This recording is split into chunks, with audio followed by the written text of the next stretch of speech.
का खत, दूसरा खत करंथस की कलीसिया के नाम, उसका चौथा बाब, और उसकी हम तीसरी और चौथी आयत का मुताला करेंगे। मैं आप सबसे दरख्वास्त करूं, हम्बल रिक्वेस्ट है, आप प्रस्तश में एक दूसरे के साथ चलो बात भी कर सकते थे, लेकिन खुदा ने अपने हर नाम से ज़्यादा अपने कलाम को अज़मत बख्शी है। कोशिश करनी है बच्चे भी बाहर ना जाएं और बच्चों को मना करना है, क्योंकि बच्चों को हमने माहौल देना है। जब बच्चे इधर उधर भागते रहेंगे तो अच्छा नहीं लगेगा, क्योंकि हम जब खुद भी आगे पीछे हिलते जुलते रहते हैं तो ये अच्छी बात नहीं होती। आए मेरे साथ खुदावंद के मुकद्दस कलाम में से सीखिएगा।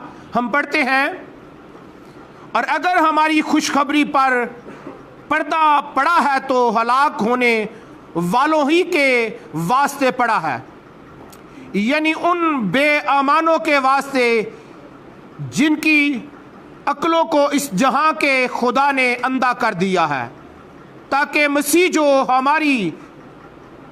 जो खुदा की सूरत है उसके जलाल की खुशखबरी की रोशनी उन पर ना पड़े। खुदावंद के पाक कलाम का पढ़ा सुना जाना हम सबों के लिए बाइस से बरकत हो। खुदावंद के लोगों, अपनी जगह पर बैठें और आए हम चंद लम्हे अपने आप को खुदावंद के ताबे करते हैं। हम उन लोगों के भी शुक्रगुजार हैं जो आज मौसम ख़राब की वजह से आज खुदावंद की हुजूरी में हैं। जो नहीं आ पाए उनके लिए भी खुदावंद का शुक्रगुजार हैं कि खुदा उनको इन तमाम सुस्ती और काहली से निकाले और अपने साथ और चलने का बारी फजल अता करे। सो खुदावंद के लोगों, आज का कलाम जो है बड़ा ही उत्तम और बड़ा ही बाबरकत और अनमोल है। मैं आपको बताना चाहता हूं, आज खूबसूरत बातें हैं जो आपको तकवीयत देंगी और आप उससे ताजगी पाएंगे। इब्लीस जो है वो हमें मुश्किलात में डालना चाहता है, लेकिन खुदा हमें मुश्किलों से निकालने की कुदरत रखता है। खुदा उनके लोगों, लिखा है अगर हमारी खुशखबरी पर पर्दा पड़ा है तो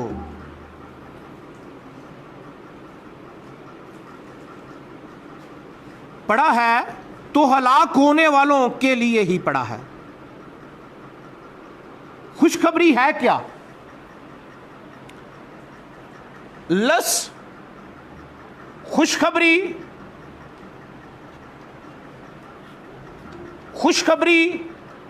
जो है ये हम अंजीले मुकद्दस को कहते हैं।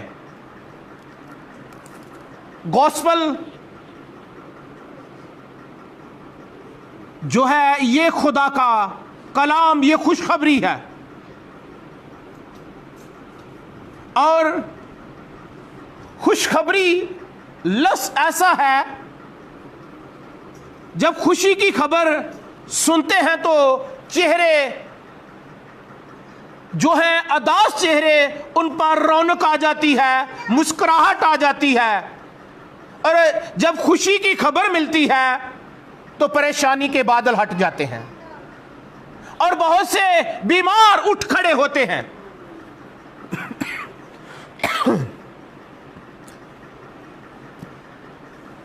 खुशखबरी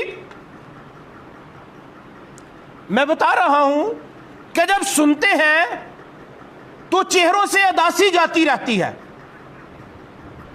आप इस बात पर थोड़ा सा गौर करें, कोई बीमार बंदा हो उसको बताया जाए आपकी रिपोर्ट्स बिल्कुल ठीक है, आप चंद लम्हों के बाद 50% 60% उसको ठीक देखेंगे।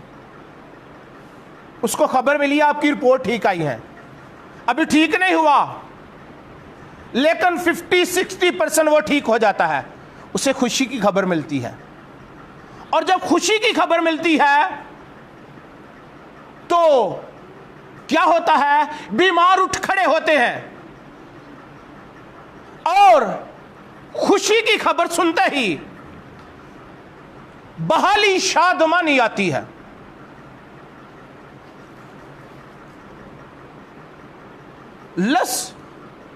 खुशखबरी एवेंगलोन जो है, ये यूनानी जुबान का लफ्ज है जिससे एवेंगलोस बना। और अगर हम इंग्लिश में देखें तो इंग्लिश में, पुरानी इंग्लिश में जाएं तो वहां पर गॉड स्पेल है, जहां से गॉस्पेल निकला है।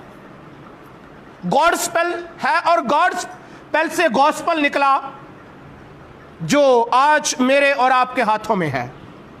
खुदावंद का कलाम जो जिंदा और मुयस्सर और हर दोधारी तलवार से तेज, जो बंद और गुदे को जुदा करके गुजरता, दिलों और ख्यालों को जांचता है, जो हमारी रहनुमाई करता है। खुदावंद के लोगों, कलीसिया में जो लोग होते हैं, अगर उनके अंदर खुशखबरी नहीं है, उनकी खुशखबरी पर पर्दा पड़ा है, तो वो जो दुनियादार लोग हैं, हलाक होने वाले हैं, जो मसीह को नहीं जानते या मसीह को नहीं मानते, उनके वसीला से पड़ा है, क्योंकि हम उनकी बातों पर लग जाते हैं। कलीसिया जब खुदा की हजूरी से निकलकर दुनिया में चले जाती है, मुश्किलात का शिकार बन जाती है और मुसीबतों उनको झेलनी पड़ती है और हर तरह की फिर वो परेशानियों का मुकद्दर बन जाते हैं।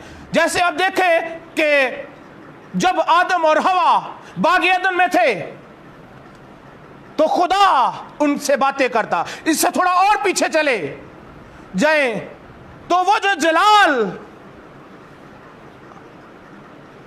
आदम और हवा पर था, इससे पहले वो एक मुकर्रब फरिश्ता जिसको लूसीफर फ्रांसीसी जुबान में चमकने वाला फरिश्ता है और सुबह का चमकने वाला सितारा, और वो बिनशार जो है उस पर जलाल था। और जब उसने खुदा की नाफरमानी की तो क्या हुआ, उसको जमीन पर से नीचे गिरा दिया गया और जलाल उस पर जाता रहा। और जब वो जमीन पर गिराया गया और जमीन पर हजारों साल पहले आदम से वो गिराया गया, और जब आदम और हवा को खुदा ने जमीन की मिट्टी से बनाया तो फिर क्या हो देखते हैं कि खुदा ने उनको बाग एदन में रखा और उन पर वही जलाल उन पर रखा। खुदा ने आदम और हवा के अंदर उसके नथनों में जिंदगी का दम फूंका और लिखा है वो नंगे थे लेकिन शर्माते नहीं थे। क्यों? आप गौर करें, आप जब कोई मूवी देखते हैं, जीसस मूवी या और मूवी देखते हैं जिसमें आप फरिश्तों को देखते हैं, तो उनके चमक तो नजर आती है, बदन नजर नहीं आते। ऐसा होता ना, वो लाइट नजर आ रही होती है लेकिन बदन ही नजर आ रहे होते। आदम हवा को बदन नजर नहीं आते थे, उनको नंगापन नजर नहीं आता था। जब इंसान खुदा की हजूरी से दूर चला जाता है, उसको पहनावे की जरूरत पड़ जाती है। जब वो खुदा की कुर्बत में रहता है तो फिर उसको रूहानी लिबादा ऐसा मिलता है कि उसको किसी चीज की परवाह नहीं होती। इसलिए तो कहता है मुझसे कपड़े ले ले, पोशाक ले ले, तू नंगा है, तू निकम्मा है, और बहुत से लफ्ज लिखे हैं। लेकिन हम अपने टारगेट की तरफ आते हैं कि जब उसने देखा कि इस पर जो आदम और हवा है इन पर जलाल है, ये जलाल तो मुझ पर था, वो जेलस हुआ और उसने क्या कहा, उनके पास उनको वर्ग लगाना चाहा। और जब उनके पास गया तो कहता है कि तुम हर दरख्त का फल खाते हो? उन्होंने बोला हाँ, हम हर दरख्त का फल खाते हैं, पर एक दरख्त है जो नेकोबद की पहचान का दरख्त है, उसका फल नहीं खाते। खुदा ने कहा है जिस रोज तुम खाओगे तुम्हारी आंखें खुल जाएंगी और तुम मर जाओगे। उसने कहा नहीं नहीं नहीं नहीं, ऐसी बात नहीं है, तुम मरोगे नहीं, तुम्हारी आंखें खुल जाएंगी। सॉरी, उन्होंने क्या कहा कि खुदा ने कहा ये फल नहीं खाना, अगर खाओगे तो तुम मर जाओगे। उसने कहा नहीं, खुदा के मुखालफ, खुदा के खिलाफ उनको बहका दिया कि जब तुम खाओगे तुम्हारी आंखें खुल जाएंगी और तुम नेकोबद के जानने वाले बन जाओगे। कुछ बच्चों की आज भी आदत होती है, जो चीज उनके पास ना हो दूसरे बच्चे के पास देखते हैं, कहते हैं ये इसके पास भी ना हो, या तोड़ देते हैं या उससे कहते हैं कि ये किसी ना किसी तरीके से खत्म हो जाए। हैं, ये इवल स्पिरिट जो है वो आपके अंदर ऐसी थिंकिंग डालना चाहती हैं। मैं आपको बताना चाहता हूं, और उसने एक दिन ऐसा हुआ कि जब अम्मा हवा अकेली थी तो उसने उनको वर्ग लगा लिया, और क्या लगाया, और उनको फल खाने पर मजबूर कर दिया। और जब फल खाया तो वो बागे अदन से वो अपने आप को बागे अदन में छुपाने लगे। पहले वो छुपाते नहीं थे, उसी हालत में थे। फिर वो क्या है, मेरी तरफ ध्यान कीजिएगा, फिर वो छुपाने लगे और खुदा ने उनको बागे अदन से निकाल दिया, उसको आसमानों से गिरा दिया, उनको बागे अदन से निकाल दिया।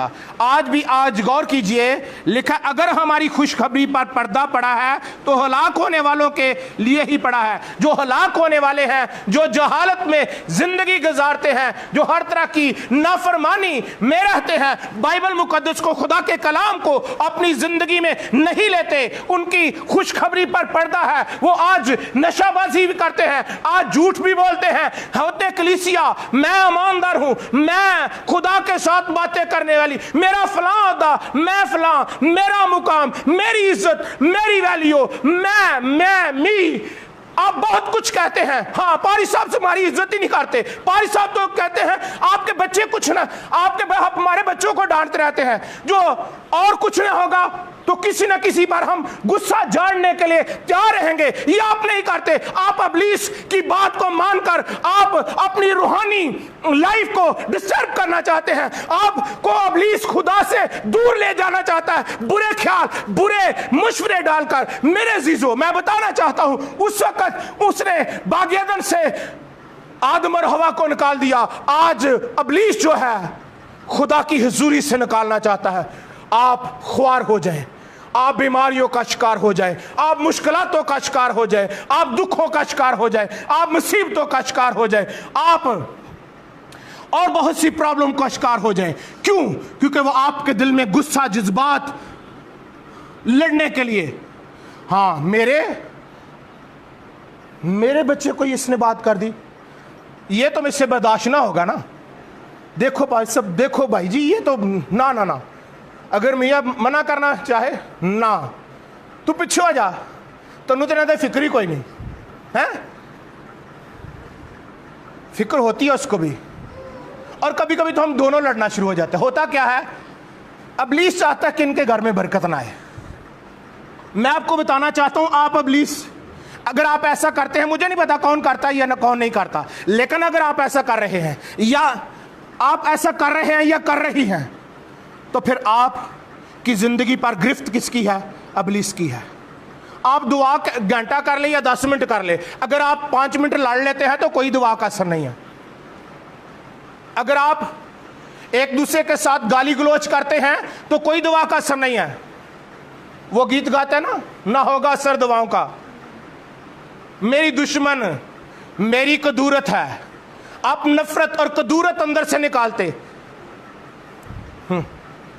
ऐसा होता है, ऐसा सुनने को मिलता है, ऐसा देखने को मिलता है। मेरे अजीजों, अगर आपकी खुशखबरी, आपको खुशखबरी क्या मिली है? आप मौत में थे, आप गुनाह में थे, आप किस हालत में थे? आप बहुत सी लानतों में थे, लेकिन जब आप गुनाहगारी थे, मसीह आप गुनाहगार की खातिर वो आसमान छोड़कर जमीन पर आया और उसने आपके लिए बहुत बड़ा काम किया। और उसने आपके लिए हाथों पांव में कील ठुकवाए, उसने पसली में नेजा खाया, उसने सर पे कांटों का ताज पहना, उसने हाथों पांव में कील ठुकवाकर आपके कफारे के लिए, आपकी रिहाई के लिए बहुत कुछ किया। वो ये भी कहता है देख मैं तेरे लिए खड़ा हूं, और वो ये भी कहता है मैं मर गया था अब जी उठा हूं, अब अब्दुल्लाबाद जिंदा रहूंगा। मौत और ऑल मेरवा की कुंजियां मेरे पास है, मेरे खोले हुए को कोई बंद नहीं कर सकता और मेरे बंद किए को कोई खोल नहीं सकता। मैं कल और आज बल के बतख यकसा हूं। हम कहते हैं नो नो नो जीसस, हम नहीं जानते तू यकसा है या नहीं, पर मेरे जज्बात अब मेरे काबू में नहीं। अब मैं लड़ूंगी, अब मैं जो कुछ भी करूंगा मैं किसी का साथ फोड़ दूंगा, क्योंकि मेरी इज्जत मजरू हुई है। उसकी इज्जत मजरू नहीं हुई। आप उससे क्या ज्यादा वैल्यू रखती हैं? क्या ज्यादा वैल्यू रखती हैं? या आप ज्यादा वैल्यू रखते हैं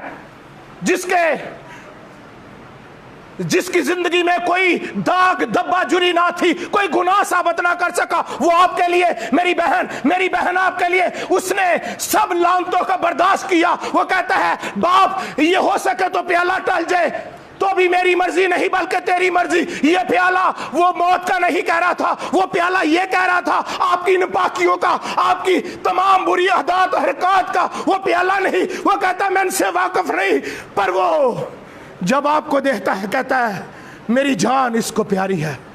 मुझे पता नहीं ये क्या नापाकियां हैं, ये ज़िना क्या है, ये बदकारी क्या है। वो आपके लिए वो प्याला पी गया। आप उसके लिए आपकी अनाक नहीं छोड़ सकते, अपनी वैल्यू, अपना मुकाम, अपना मर्तबा नहीं छोड़ सकते।